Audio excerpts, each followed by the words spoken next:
The weekend is upon us, and it's, of course, the second last, in fact, the last weekend of October and the second last Friday of the very month. Next Friday, we'll be back in PE where we are today, and that will be for the running of the Algoa Cup. And I was looking at some of the nominees and some of the entries for that big race next week. And you've got the likes of Master Redoute, who was the winner of the Gold Cup in 2024. Justice Nate takes a strong hand. It's going to be a very, very, very, very good Algoa Cup 2025, but all will be overshadowed by the events that broke last Sunday morning at the passing of what was one of the mainstays of racing in PE, Mr. Gavin Smith. And of course, just from this perspective, and I'm sure you'll hear a lot of it as we cross over to Fairview this afternoon, there'll be lots and lots of tributes. It is condolences to the family of Gavin Smith, to the racing family of PE, and to racing as well as humanity as a whole. Right, let's leave it at that, and I'm sure we're going to hear lots more, but our hearts are very, very sore.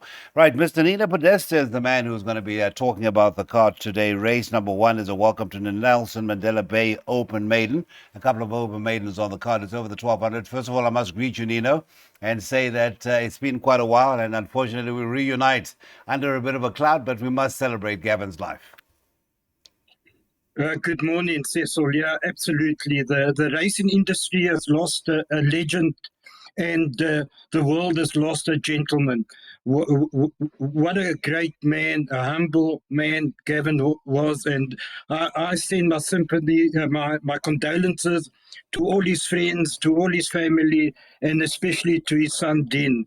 And hopefully hopefully P gets over it, but I think it's going to take a long time. It's going to take a long time, and we've got 8 races on the card, which I hope won't take a long time because we've got Golden Palm coming up, which should be a banker for one and all. But let's start with what's a trappy race. And it's the first leg of the bipod. It's 8 races on the program coming through from Quebec this afternoon. 12:35 is the off time of the first of our Open Maidens, and it's over the 1200 meters. Please take note of a apprentice change number 12, Court Ruby Surprise. Caught you by surprise, caught Ruby by surprise. It is EJ Muller, a new name to me, and he comes in with his 4 kg claim. He deputizes for another 4 kg claimer. Blinkers will also be off what is a quintet of runners from the Cackness stable. Right, caught me by surprise. Let's hope it doesn't catch you by surprise. You know, how many horses here for the first leg of the bipod? I've covered up here, even though I know that the first time I Cecil, she's a nice horse, and they fancy her to run a forward race on debut, but it's always risky bankering the first time, and it is an open maiden. I like a bit of number 1, Rip Snorter. I think she will improve. The other newcomer to the province, Pomerol, which was with Justin Snape, I think that could improve. I put that in. And then I put my 2 outsiders in, Midnight Music and Atlantic Pearl.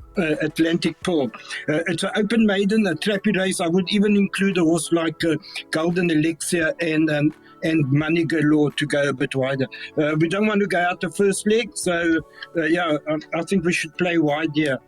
Up and away, the first timer alluded to by Nino. That is actually a half brother to a horse that's relocated to PE, and that is a Guy Gibson, who certainly stood his ground here on the Highveld, just below the best of its generation, but has certainly made an impact in PE. First leg of the bipod, leg 1 of the bipod race, 1:12:35 at Fairview. All right, we go to the ever-popular PA, which starts in race number 2 at Fairview, and it's another open maiden. It's over the 14 this time, so it is an extra 200 meters for race number 2. And just having a look at the field itself, it's a field of 11. No changes come through. The favorite, it's having a first run in the province and only a second career run. Vaughan Marshall, which tells you one thing: One World is involved somewhere. No. It is the United States, and it is the Missouri Flame now in the care of Kelly Midgley. Right, had a decent run first time out, and there has already been a winner out of that form line in the Western Cape, and Mr. Podesta. Is this one of your inclusions? Any word on the ground as to what sort of work it's been putting up? Yeah, Cecil, funny you should ask that, because I've been given the go-ahead, and I've heard very strong that they fancy this horse very strongly. And I'm actually not surprised to see the horse it opened up 28-10, and seen that it's been backed into that a lot of money has come for it. That run behind Lyrical Gangster is very strong form line. So uh, definitely my first clear choice and a strong one at that. I thought Magnus the Good was the only danger to it. So I've gone 4 and 5, but I think they're going to struggle to beat the 5 here. Cecil, Missouri Flame. Well, thank you for sharing that information with us, and I'm sure the punters will appreciate that. Expected to run a big race on a local debut, that is Missouri Flame, a United States, out of a Warfront mare guard the lines. First leg of the PA, race 2, is off at 1:10. We have a handicap as the starting point of our pick 6 this afternoon in at Quebec. It is 72 for fillies and mares, and it's over the 1,400 meters. And indeed, we have our first scratching of the day. That's the 3-1, a giant leap, and that would be about the changes for race number 3. So 9 runners go down to the start, and just having a look at the betting. It is the 2, and that is Hure Unkwago. That is your favorite, and that is at 11-10. The 5 Blue Palace, that is at 5-1. It is 13-2, and a better bar those quoted runners. It's the Canford Cliffs in the colours of the regiment. Richard Fourie gets the ride. He rode it 3 runs back since relocation. He hasn't ridden it since. So now, is this obviously a confident first choice, Nino? I saw you bank it in the PA. In the pick 6, would you go so far as to banker? Yes, I did. I banked it in the pick 6 as well. And I think that's a horse to beat. How well bred is this by Canford Cliffs out of our Table Mountain? A top horse that was. It was in the Western Cape, wasn't it? A race in the Western Cape. Joey Ramsden. Yeah, it did. It did, yes. I can't remember who trained it.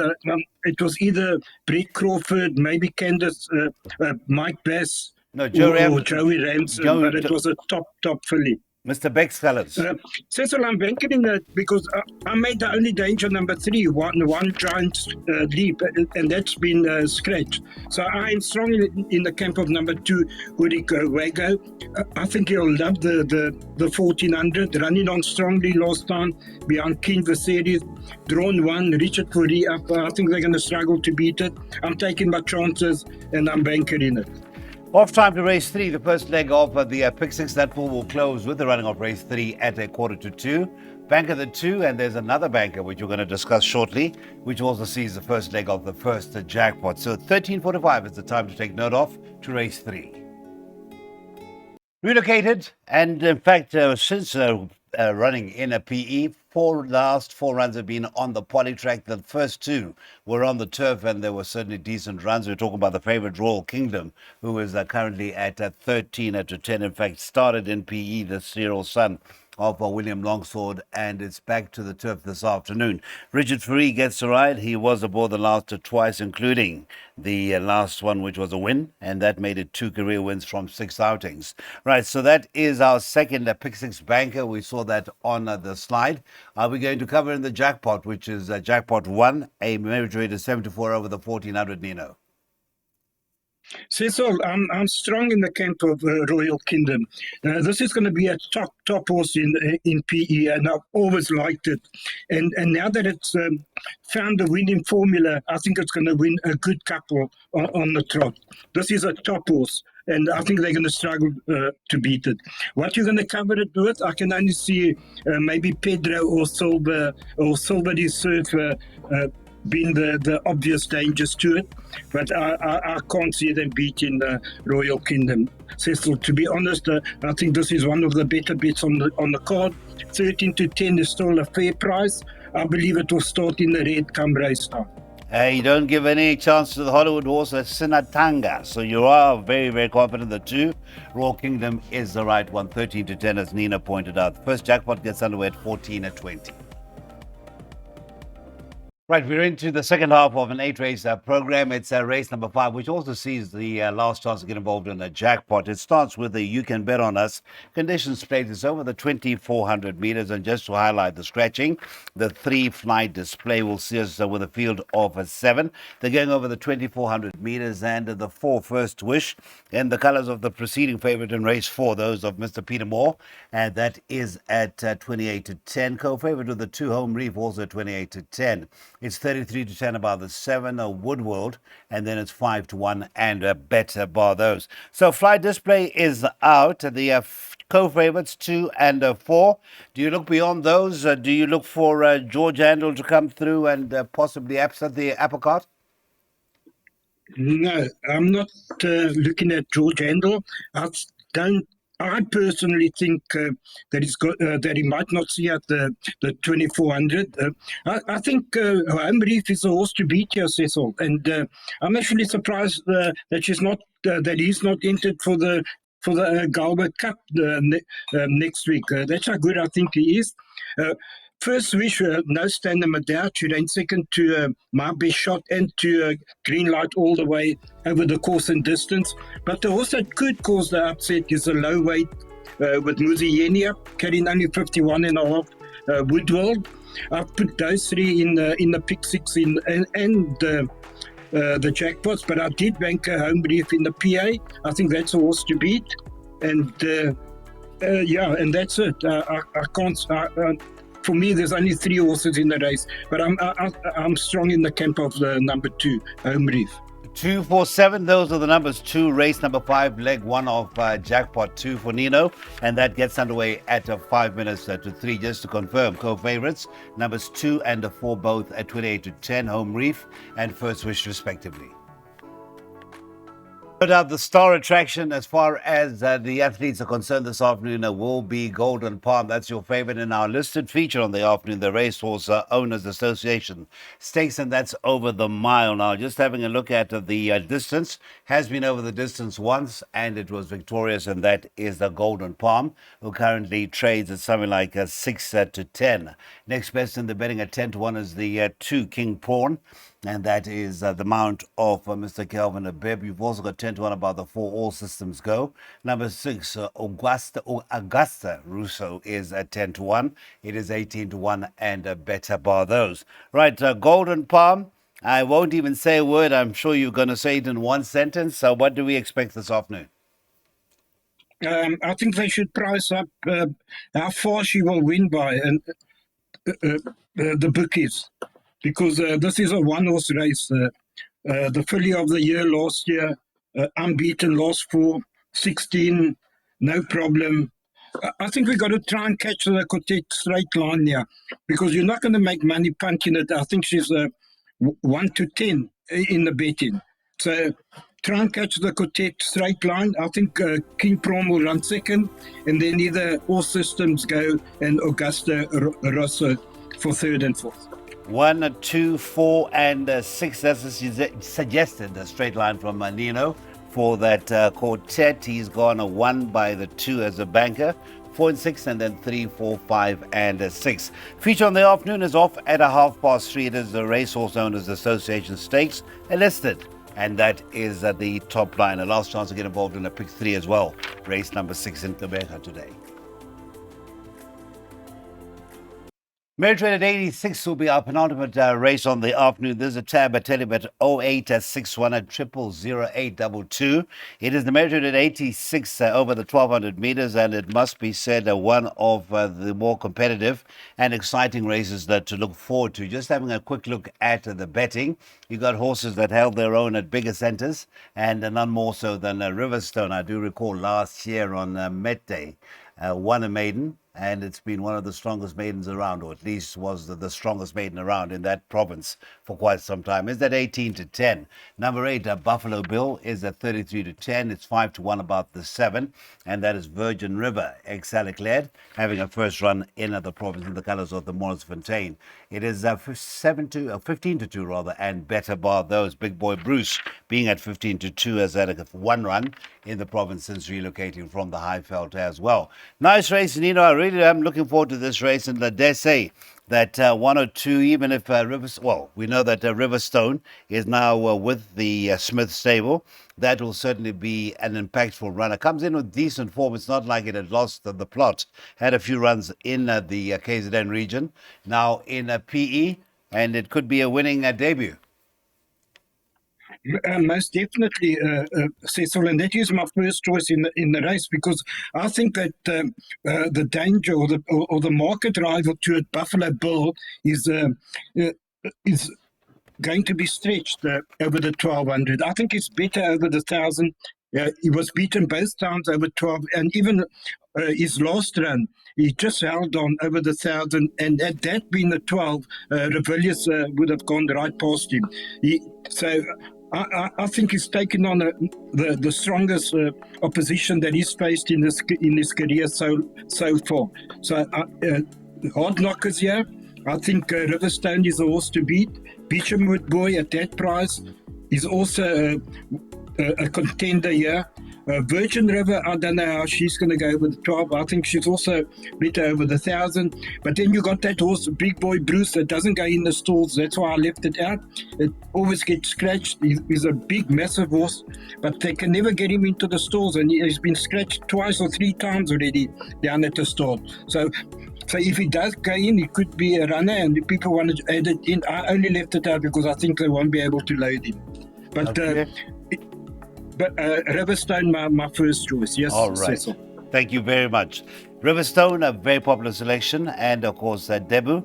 It could be a winning one for the Smith stable. That is race number 7, American at 86 over the 1200 meters. First leg of the last double is off at 4:05. The trifecta suggested that 3, 4, 7, and 8. You may add to that, and the likes of Big Boy Bruce, if jumping, would certainly be a factor in the finish.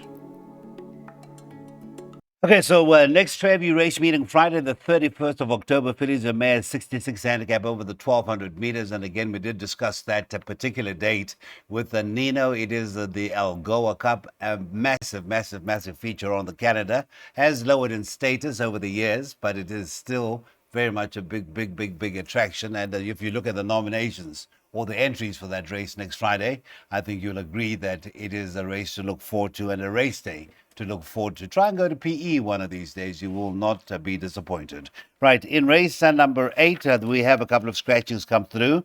The latest being the 12 Beneath the Moon that was scratched this morning. Scratched earlier was the 13 Ice Cap. So that Ice Cap rather. So that leaves us with a field of 13, and the distance will be 1200 meters. Now the colours of the regiment, the two Make Believe, are going to be on the favourite, and that is a 3-1 Gareth Wright for the Smith stable. 2 runs, a very good second on Debu, and then a win next time out, I'm sure, as expected.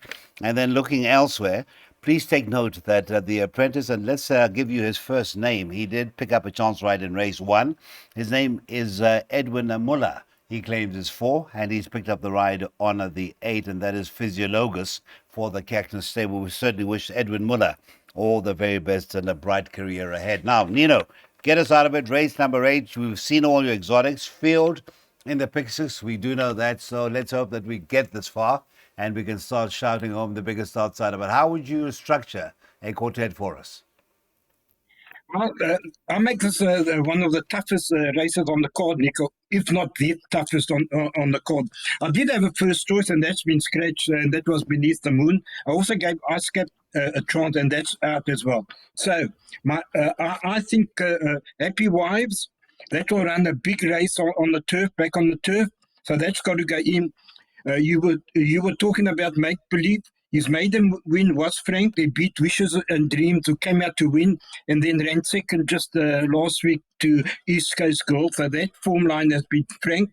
And Queen of Jazz ran a big race last time out behind Sylvan Mistress. But I like a big outsider here and hopefully we can catch this trifecta. And that's number 15, True Design, with number 11, Cape Capri. So we go in 2, 5, 6, 11, and 15 for first and second, and field for third in a trifecta, and hopefully we can get a good payout. Nino, it's been a great pleasure talking to you. Enjoy the afternoon. As I say, it is race number 8 that will be off at 22:05 as we start to prepare for next week. But we've got to negotiate this afternoon's meeting where we're racing on the turf with that first of 8 show off at 12:35.